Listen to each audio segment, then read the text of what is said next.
Hey, good morning, everybody. Thursday morning, and we're in Colossians 2 8 through 23. This is that long piece of scripture. And this morning, I just want to talk about the one line of Colossians 2 8, where Paul says, "Don't be cheated by philosophies and traditions." And he just really disputes legalism in this part of the letter.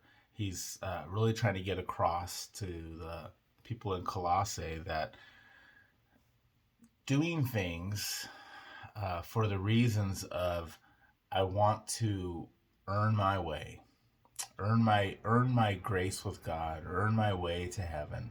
Uh, Not only is it harmful to the people, the body as a whole, and the collective, but it's just wrong thinking as far as cheating themselves from the fullness of Christ, the fullness of Jesus's death and then resurrection. And in this part of the letter, Paul just he really wants to drill home that if you also, he tells them, if you identify with the death of Jesus and the resurrection, along with yourself, right?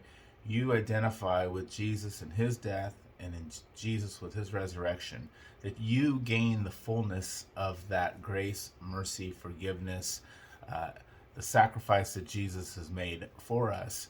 There's nothing else to do to gain God's grace, right? We are in the full mercy of God as we identify ourselves in Jesus, in the death and resurrection of Jesus. And so what Paul's saying is, why he's really speaking against it is, against the legalism, is that the rules and the traditions are only cheating people from identifying with Jesus. They're spending so much time and energy on all these things that they feel they need to do to be part of the crowd, to do the things that everyone is doing, but the heart behind it is wrong. So traditions, they're not bad, because we can also call them disciplines, which we're doing in Lent.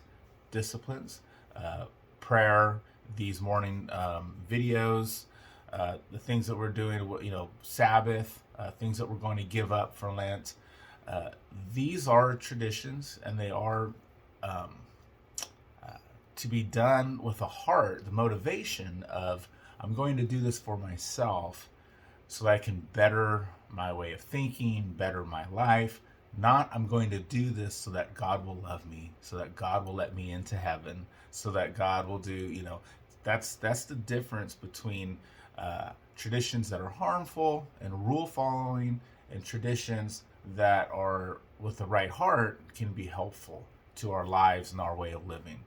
So this morning I want to encourage you to the things that we choose to do, we do them out of our heart, out of love, and out of discipline for ourselves, to better our way of living, not to earn anything from God. So Jesus has already done that. If we identify in his death and resurrection, we get all the full grace, love, acceptance, forgiveness, all those things we get from God. So you guys have a great day, and we'll see you tomorrow morning.